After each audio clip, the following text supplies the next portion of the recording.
They were the darlings of the Wichita community. They were adored by not only African American fans, but they had white fans as well too. The primary African American entertainment for baseball in this part of the country. Not only were they good, but they gave back to the community. They provided a really cool source of entertainment. These were men who were going for an important goal that means something to themselves. They were trying to make an occupation. Nobody was giving them anything. They were working for this. And people were watching them.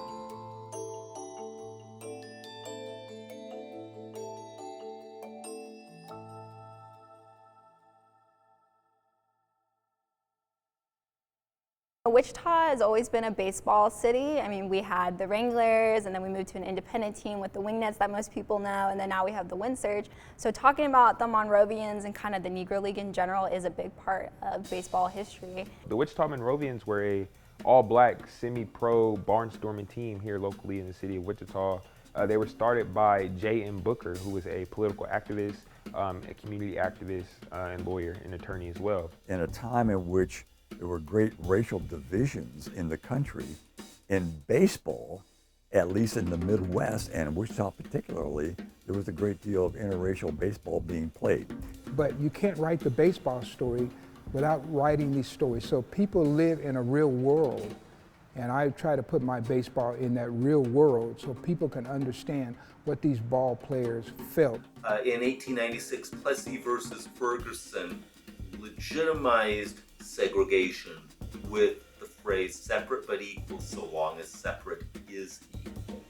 And Wichita began as a relatively integrated city in the 1870s, 1880s, and becomes more and more segregated as the decades go on. And that weight of segregation, that weight of separateness really starts to take root in the 19-teens. We see it, for example, with the development of segregated schools, which weren't part of the Wichita story in its early years and very much become part of the Wichita story by the 19-teens. There are towns that are sundown towns where people of color are simply not allowed to live in the town.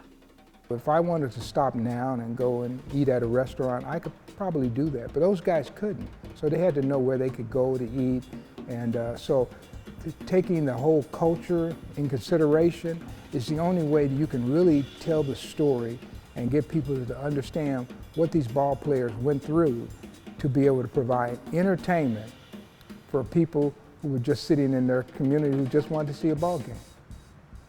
So the 20s becomes this time of enormous change and enormous anxiety at exactly the same time. And that sets the stage with where things happen in a place like Wichita. And there were tremendous divisions. You know, in 1919, 1920, there were huge racial riots throughout this country. Omaha, Tulsa, Independence, Kansas had a huge racial riot. This is also a time, though, that when you do see these conversations happening, you have somebody like Henry J. Allen, who's a newspaperman from Wichita who becomes governor of Kansas in the late teens, as well as his colleague William Allen White, both going very strongly against the Ku Klux Klan, which is emerging as a national movement and very much is making inroads in Kansas. And White and Allen say, absolutely not, we're not going to make the Klan a part of the Kansas story. The reality is, it is. Although we still had segregation, we still had segregated movies and segregated hotels and restaurants, there were some areas in which people were willing and eager to see the best play baseball. And the Wichita Monrovians were among the best in the 20s that played baseball. And they first started off as the Black Wanderers. And they were the Black Wanderers from 1920 to 1922. In 1922, they were bought out by the Monrovia Corporation. And then they changed their name to the Wichita Monrovians. The Wichita ABCs was one of them, and the Wichita Grays was another one. And they were the feeder team that became part of the Wichita Wonders, Black Wonders. And the Black Wonders took some of their best players, added in all these other guys, and in June of 1922, they became the Monrovians. Within that same decade, you had these teams like the Monrovians playing games against the KKK. But even when they weren't playing games against the KKK, guess who came to watch their games? White Wichitans came to watch the games. Why did they come to watch them? They played good baseball. The newspapers didn't put photographs of the black team. So if you look for a picture of the Monrovians, you might find one team picture that they used over and over again. And a lot of times they didn't even ID who was in the picture. So you know, unless you knew the faces. So pictures weren't something they didn't use. They used very often. The Negro Leagues made a lot of interesting turnabouts. They just couldn't just come out and play straight baseball. They had to do some wonderful, they had to be a little better. And they had to present their game in a little flashier way. Sometimes they might even add a little comedy to it, right? One of the promotions they would have is women could get in for free. So now you get the women there, you get the men. That's a great promotion when you think about it. So they could get, and the more women there, the more guys want to come, right? And the Negro Leagues were known for their gimmicks. Night baseball initially was a gimmick. Also, they would have Jesse Owens, who was with the Olympics. He would come and he would sometime run exhibitions. He did that right here in this town. Between a baseball game or before the baseball game. They even had Jim Thorpe at one time in 1930, 33. Jim Thorpe was part of their thing that they used to get people out to the ballpark. They also had Babe Ditcherson, who was a female pitcher for the House of David in Grover Cleveland Alexander. And they would come and pitch one inning of exhibition baseball against the Monarchs and people would flock. And Babe Ditcherson was like one of the finest female athletes in the country. And Grover Cleveland Alexander was a major league pitcher that won over 370 some odd games. During that one season they played, the Monrovians were 52-8 in a 60-game season, which made them the best team in the league, and they actually won the Colored Western League during its only year. And one thing about the Monrovians that made them really significant is that they were open and willing to play anybody. They didn't care if, you know, of race or ethnicity or anything like that. And so it was very uncommon for the Monrovians to play white teams. And that was very different, you know, during that time, during the 1920s, on a societal level where segregation was deeply entrenched in the state of Kansas. And so for the Monrovians to step aside from that and, you know, try to economically benefit through the game of baseball and showcase that African Americans are not only capable of playing the sport and providing a sense of entertainment, but being able to have a business and economic endeavor behind that baseball too as well. So the Monrovians did something that the Kansas City Monarchs never did, and they were a major team. The Monrovians had their own ballpark down at 12th and Mosley. It sat several thousand fans, and so they had a place to play. They had a place to congregate socially as well as athletically.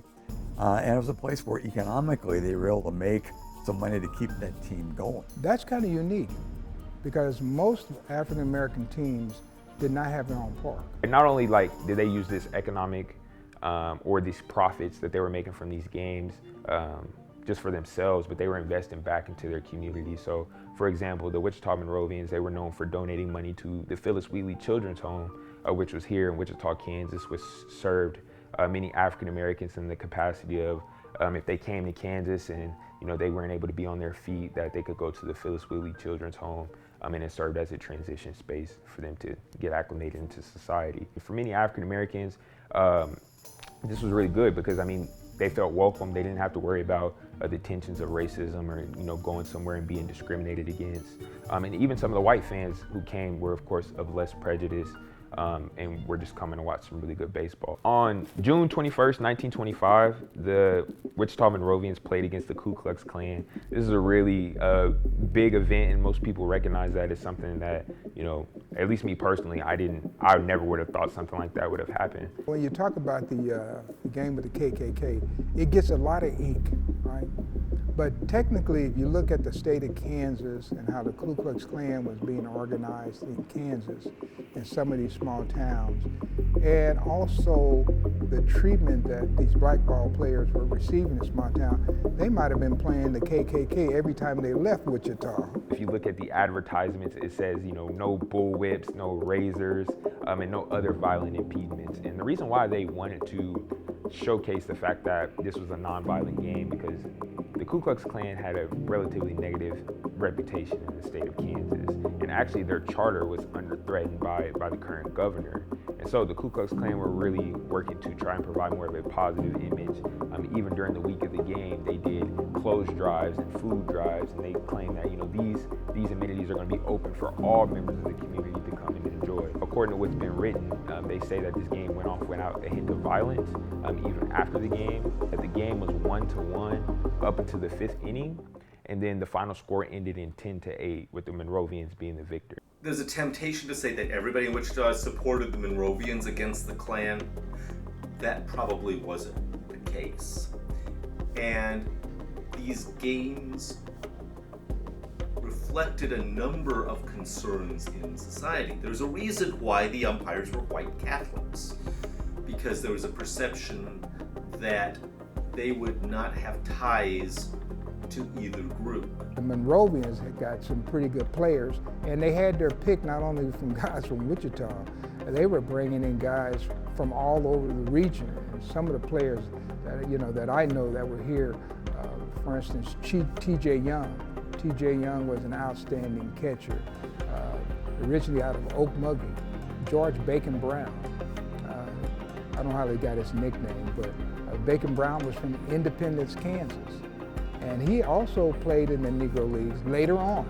And so they're using the Monrovians as a springboard to go to other teams. Nelson Dean. Nelson Dean started off here in 1922. He was the star pitcher of the team, along with the battery with T.J. Young. Luther Gilliard. And Luther Gilliard was a first baseman. And he was out of Muskogee too. I don't know why they had so many Muskogee guys, but he played for Muskogee, and he played in the Negro Leagues, and he played with the Kansas City Monarchs as late as 1938. So some of these guys had lengthy careers. Who were these players on the team? I know a few of them, but I may know 5 or 6 guys who went on to do bigger things. Well, what about the other guys on the team? What did they do with their lives? Who were they? And I think that's important for us to know, but it's going to take somebody to dig that information out and make it relevant to future generations. It's one of those things that's a big shortcoming in our history of the Wichita community. Who were these people? And it's very hard to find out. I keep thinking at some place, somebody's going to go into an attic someplace in Wichita and pull out a bag of memorabilia that will, open up a whole new avenue of information, not only about the Monrovians, but a lot of other black teams or other teams in the 20s and 30s that were here in Wichita. It may happen. You never know. There was no place for a lady on a Sunday afternoon. 1925 on the 21st of June. It was 102 degrees and even hotter in the stands the day the all-black Monrovians beat the Ku Klux Klan. I wish that more people locally would take more interest in their local history, because that's where you start. No strangleholds, no razors, no horsewhips were allowed. They put a couple extra policemen in the crowd. And other violent instruments of argument were banned the day the all-black Monrovians beat the Ku Klux Klan. Well, I just think it's super important to continue to educate ourselves about the community in which we live in. We talk about the stories of the Wichita Monrovians. The Klan was not too popular in Kansas at the time. They'd already been exposed for their racketeering crimes. And in Wichita they didn't seem to have a lot of fans the day the all-black Monrovians beat the Ku Klux Klan. They're like me, okay, and I could go do those things. And that sort of is attractive to the fans. Only baseball would be on tap at Island Park that day. Ran the headline in the Beacon on the morning they would play. They were trying to head off trouble before the game began. The day the all-black Monrovians beat the Ku Klux Klan. A lot of good that came out of Monrovians being right here in Wichita. And I think that's something that we can't stop talking about. The umps were Irish Catholic, they favored neither side. And out there on the field, the rules were evenly applied. It was a very good game of baseball, said the newspaper man, the day the all-black Monrovians beat the Ku Klux Klan. All the things that we do and the things that we're implementing into the team represents Wichita as a whole. You know, we want to talk about everything, what makes Wichita, Wichita. It was a seesaw battle, a pitcher's duel through 4. The Monrovians would break it open, 10-8 the score, and then drive off in jalopies, and not those nice sedans. The day the all-black Monrovians beat the Ku Klux Klan. The day the all-black Monrovians beat the Ku Klux Klan. But I think history is the key, and I think the more you understand history, the more we understand what's going on today and how we can improve today. I think this opportunity is created on the backbones of the efforts of the Monrovians, us being able to come together and celebrate this team and what they were able to do, not only just this game in 1925 against the Ku Klux Klan, but really just continue to educate the community about how integral they were in the Wichita community. And so, yeah, we just gotta stay woke. gotta stay woke. That's going in for sure. You gotta stay woke. That's gonna be the ending. Yeah.